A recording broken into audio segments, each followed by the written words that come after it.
नमस्कार, स्वागत है आपका बक्सर खबर के साप्ताहिक कार्यक्रम दिव्य दर्शन के 25वें भाग में। आवाज़ हमारी भी भारी है, मौसम का तकाज़ा है, लेकिन यह मंदिर बड़ी ही शांति। अयोध्या धाम के कैंट एरिया में स्थित डोंगरा मंदिर है, अर्थात सैनिक छावनी का मंदिर। इस मंदिर की आभा आपको देखते बन रही है। प्राकृतिक सौंदर्य के बीच यह स्थित है। बड़े ही शानदार झरने, शुद्ध वायु, इसलिए कि यहाँ प्रकृति के सभी महत्वपूर्ण वृक्ष मौजूद हैं, चाहे वो नीम हो, बेल हो, रुद्राक्ष हो या चंदन। आप इन फव्वारों को देख रहे हैं चलते हुए, और हमारी टीम इसी रामनवमी उत्सव के दौरान इस मंदिर पहुंची थी। इस मंदिर की एक खास विशेषता है, इसके गर्भगृह में जब आप पहुंचेंगे तो यहाँ अद्भुत शांति है। बातचीत के क्रम में यहाँ मिले धर्म शिक्षक जो सूबेदार भी हैं, उन्होंने बताया, ऐसी चर्चा है, ऐसा सुनने में मिलता है, गुप्तार घाट पर अंतर्ध्यान होने से पूर्व भगवान इसी स्थान पर आकर रुके थे। गुप्तार घाट से इसकी दूरी लगभग 1 किलोमीटर के आसपास है। आइए हमारे साथ स्क्रीन पर। संध्या बेला में हम लोग यहाँ पहुंचे थे, दिन के सुबह 8 बजे से और रात 8 बजे तक का यहाँ समय है। दोपहर में 1 घंटे के लिए मंदिर बंद होता है। भगवान महादेव अभी आपको यहाँ देख रहे हैं। प्रवेश द्वार पर एक तरफ हनुमान जी भी हैं और गणेश जी भी। इस मंदिर की शांति और सफाई देखकर आपको यह तो लग जाएगा कि आप कैंटोनमेंट एरिया में। सेना के लोग वैसे भी अपने अनुशासन के लिए जाने जाते हैं, और उनके परिश्रम की ही यह देन है कि यह मंदिर पूरी तरह चकाचक शांत वातावरण में खुले परिसर के बीच में स्थित है। इस पर ऊपर एक बोर्ड लगा है जिस पर लिखा हुआ है, इस मंदिर का शिलान्यास 17 अगस्त 1963 को हुआ था और उद्घाटन 14 फरवरी 1965। सेना द्वारा निर्मित इस मंदिर में के प्रवेश द्वार के ठीक सामने प्रभु राम जानकी है।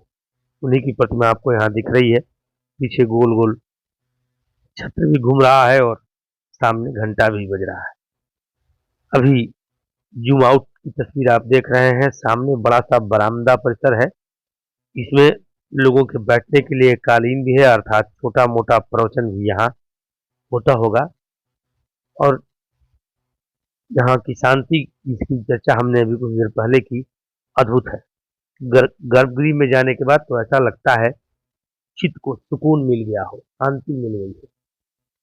भगवान राम ने जहाँ विश्राम किया हो वह स्थान महत्वपूर्ण तो है ही।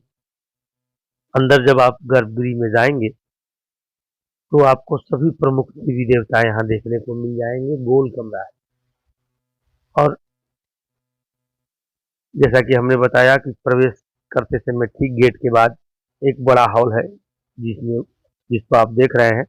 इसमें कुछ पुस्तकें भी रखी गई हैं अध्ययन के लिए, और अयोध्या और प्रभु श्री राम से जुड़ी विरासत की जानकारियां भी जगह जगह चित्रों के माध्यम से उद्धृत की गई। कैंटोनमेंट एरिया में स्थित इस मंदिर का नाम डोंगरा मंदिर है। कुछ लोग इसे फौजी मंदिर भी कहते हैं। यहाँ गर्भगृह में प्रभु श्री राम, सीता के अलावे राधे कृष्ण, हनुमान जी, कई देवी देवता है। एक तरफ कोने में भगवान शिव भी विराजमान है। उनका शिवलिंग देखने के बाद सफेद दिख रहा है उनके शिवलिंग का, अजीब गजब की शांति मिलती है। यही सामने प्रभु राम जानकी, जैसा कि हमने बताया, गर्भगृह में जब आप प्रवेश करेंगे तो ठीक सामने से वो नजर आएंगे। शीतला माता, संकट मोचन हनुमान जी, माँ दुर्गा और राधा कृष्ण। एक तरफ इस कमरे में राम जन्मभूमि न्यास मंदिर का शालिग्राम स्तंभ भी है। शालिग्राम वह पत्थर है जिससे भगवान शालिग्राम बनाए जाते हैं। अभी स्क्रीन पर आप प्रभु श्री राम और माता सीता के दर्शन कर रहे हैं। जैसा कि हमने बताया, यह कमरा अष्टभुजी है, गोलाकार का। ऊपर का आप देख रहे हैं अंदर से जो सुंदर नक्काशी हुई है। एक नज़र पूरे इस कमरे पर डाल लेते हैं। दिव्य दर्शन के 25वें भाग में अयोध्या के जिस मंदिर का आज हम आपको दर्शन करा रहे हैं, यह मंदिर आम लोगों की भीड़-भाड़ से दूर है। बहुत लोग तो इसके बारे में जानते ही नहीं। हम हम भी अपने जीवन चक्र के दौरान कई मर्तबा अयोध्या गए हैं, लेकिन इस वर्ष पूज्य जीयर स्वामी जी के सानिध्य में जब हम लोग पहुँचे, तो पता चला यह है वीरवंश। यह देख लीजिए महादेव का यह सब परिवार, इसमें भगवान शिव भी मौजूद है। और जिस पत्थर की हम बात कर रहे थे राम जन्मभूमि मंदिर के शालिग्राम स्तंभ की, यही वह स्तंभ है। इस मंदिर के पुजारी जो धर्म शिक्षक के रूप में मिले हमें, सूबेदार, उनसे हमने मंदिर के महत्व के बारे में जाना। आइए पहले उनसे बातचीत कर लेते हैं, फिर इस स्तंभ के बारे में भी आपको बताएंगे। आप यहाँ देख रहे हैं श्री राम जन्मभूमि मंदिर का यह प्राचीन स्तंभ है। ऐसे जितने भी पुराने खुदाई के दौरान स्तंभ और मंदिर के अवशेष मिले हैं, उनका अयोध्या में संग्रहालय भी बन रहा है। आइए सुनते हैं इनका बयान। यह मंदिर डोगरा रेजिमेंट सेंटर की जो मान्यता है, प्रभु मर्यादा पुरुषोत्तम श्री राम जी अपनी प्रजा को साथ लेकर के बैकुंठ धाम गए थे। इस स्थान पर विश्राम किए थे। हमारे मंदिर के गर्भगृह का जो वहाँ का वातावरण है, आने वाले प्रत्येक देश विदेश के श्रद्धालुजन यही कहते हैं, तुम्हें मंदिर के अंदर की एक अलग अनुभूति हो रही है। इससे यह सिद्ध होता है कि अवश्य ही प्रभु श्री रामचंद्र जी इस स्थान पर विश्राम किए होंगे, क्योंकि कोई भी कथा कहानी जो प्रारंभ होती है, उसके पीछे कुछ न कोई कारण होता है, रीजन होता है। मंदिर परिसर के अंदर मुख्य रूप से श्री सीताराम जी की प्रतिमा, दुर्गे माता की, लक्ष्मी नारायण की, राधा कृष्ण की, श्री हनुमान जी, संतोषी माता, बाहर में शिव परिवार एवं महिषासुरमर्दिनी। देश की पर्यावरण को ध्यान में रखते हुए समाज की वायु की गुणवत्ता को बढ़ाने के लिए मंदिर परिसर में हर तरह के वृक्षों का भी स्थान दिया गया है, जैसे पीपल, बरगद, आंवला, नीम, आम इत्यादि। यहाँ तक कि दक्षिण भारत में पाए जाने वाले चंदन का भी वृक्ष है। पहाड़ों में पाए जाने वाले रुद्राक्ष का वृक्ष है। यह रमणीय स्थान प्रत्येक जो श्रद्धालु बाहर से आते हैं बहुत ही खुश होकर जाते हैं। मैं उनको भी बहुत बहुत हार्दिक शुभकामनाएं, बधाई देता हूं कि सबकी अवध की यात्रा मंगलमय हो। जय श्री राम, जय श्री हनुमान। यदि कोई यात्री यहाँ आना चाहे, इस मंदिर परिसर का भ्रमण करना चाहे, भगवान के दिव्य स्वरूप का दर्शन करना चाहे, तो क्या है रास्ता, कैसे पहुँचेंगे? यहाँ इस मंदिर में जब आना कोई चाहता है तो सेना का यह मंदिर है।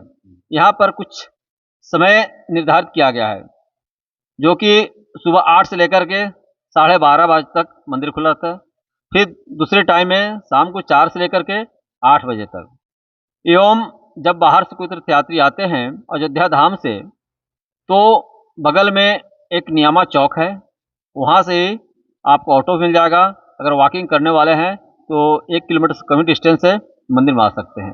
हाँ, शस्त्र अस्त्र लेकर नहीं आना है। बाकी किसी प्रकार का कोई निषेध नहीं है। सबके लिए यह हमेशा के लिए दरवाज़ा मंदिर खुला है और कोई मना नहीं। मेरा नाम धर्म शिक्षक सूबेदार राम कुमार पांडे। अच्छा, धर्मगुरु हैं। बातचीत के क्रम में नियामा चौक से आप उतर करके यहाँ पहुँच सकते हैं। मंदिर में कौन कौन से प्राकृतिक पेड़ हैं वह भी आपने जान लिया। मंदिर दिन के 8 बजे खुलता है प्रातः में, दोपहर 12:30 बजे तक, फिर अपराह्न में 4 बजे से रात्रि 8 बजे तक। लेकिन इस जिस शालिग्राम स्तंभ की हम बात कर रहे हैं, राम जन्मभूमि से जुड़ा हुआ, इसकी महत्ता भी अपने आप में विशेष है। इस पर हमने जब पुजारी जी से विशेष आग्रह किया तो वे आए मौके पर और इसके बारे में भी अलग से विशेष जानकारी दी। आइए सुनते हैं उस प्रसंग को। अभी स्तंभ देख रहे हैं जिसके सामने मैं खड़ा हूँ, जब 1992 में बाबरी मस्जिद को विध्वंस किया गया था, उसी का यह एक भाग है, जो कि यह स्तंभ कंप्लीट सालिग्राम पत्थर का है। और इस पत्थर के सामने आप देख सकते हैं श्री हनुमान जी की भी प्रतिमा निकला हुआ है। तो किसी भी मस्जिद में हनुमान जी की प्रतिमा हो ही नहीं सकता है, और सालिग्राम पत्थर का भी वहां पर कोई स्थान की कोई मतलब ही नहीं है। तो जब न्याय व्यवस्था में, जस्टिस में, ये पत्थर का भी बहुत बड़ा योगदान रहा है कि नहीं, ये कभी मस्जिद था ही नहीं, मंदिर ही था।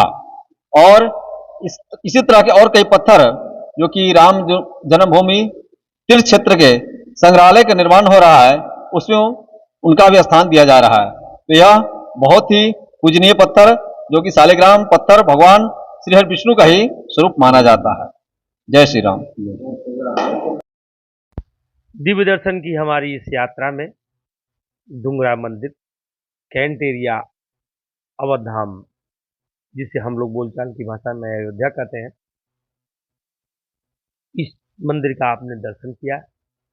अयोध्या भ्रमण के दौरान राम जन्मभूमि के अलावे अगर सबसे कहीं शांति और सुकून, प्राकृतिक आनंद संध्या बेला में हम लोग गए थे। रोशनी में जगमगाते आप इस मंदिर को देख रहे हैं।